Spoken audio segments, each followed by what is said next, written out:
ఆంధ్రప్రదేశ్ రాష్ట్ర రాజకీయాల్లో పవన్ కళ్యాణ్ గారు రాణిస్తున్న తీరు చూసి ఆంధ్ర రాజకీయ నాయకులు కూడా చాలామంది ఆశ్చర్యం వ్యక్తం చేస్తున్నారు.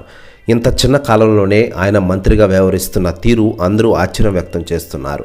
ఎటువంటి అనుభవం లేకపోయినా కూడా పలు రకాల శాఖలకు మంత్రిగా వ్యవహరిస్తూ ఆంధ్రప్రదేశ్ రాష్ట్ర రాజకీయాల్లో కీలకంగా వ్యవహరిస్తున్న పవన్ కళ్యాణ్ గారి గురించి వాళ్ళు శభాష్ అంటున్నారు.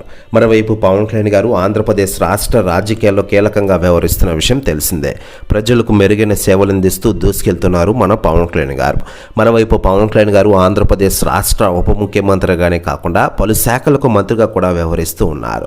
మరోవైపు పవన్ కళ్యాణ్ గారి గురించి రాజకీయ పార్టీ నాయకులు స్పందిస్తూ ఉండగా తాజాగా తెలంగాణ సీఎం రేవంత్ రెడ్డి గారు సంచలన వ్యాఖ్యలు చేశారట. ఆయన మాట్లాడుతూ పవన్ కళ్యాణ్ గారి రాజకీయ పవర్ ఈరోజు తెలుగు రాష్ట్రాల్లోనే కాకుండా దేశవ్యాప్తంగా ఉంది. ఢిల్లీలో కూడా పవన్ కళ్యాణ్ గారి క్రేజ్ గురించి అందరూ మాట్లాడుకుంటున్నారంటే నిజంగానే గ్రేట్ కదా. రాబోయే రోజుల్లో పవన్ కళ్యాణ్ గారిని నేను మీట్ అవుతా. తెలుగు రాష్ట్రాల అభివృద్ధి మా ధ్యేయం. దేశం మొత్తం మెచ్చిన ఏకైక రియల్ పొలిటికల్ లీడర్ మన పవన్ కళ్యాణ్ గారు. ఆయనకి ఎప్పటికీ తిరుగులేదంటూ కొన్ని కీలక విషయాలు వెల్లడించారట రేవంత్ రెడ్డి గారు. ప్రతి వ్యాఖ్యలు వైరల్ అవుతున్నాయి టోటల్ తెలుగు ఇండస్ట్రీలో మరియు ఆంధ్రప్రదేశ్ రాష్ట్ర రాజకీయాల్లో. మరోవైపు పవన్ కళ్యాణ్ గారి విషయానికి వస్తే ప్రస్తుతం ఆంధ్రప్రదేశ్ రాష్ట్ర ఉప ముఖ్యమంత్రిగా రాణిస్తూనే మరోవైపు తాను కమిట్ అయిన సినిమాలు కూడా కంప్లీట్ చేసే విధంగా ప్లాన్ వేస్తున్న విషయం మనకందరికీ తెలిసిందే.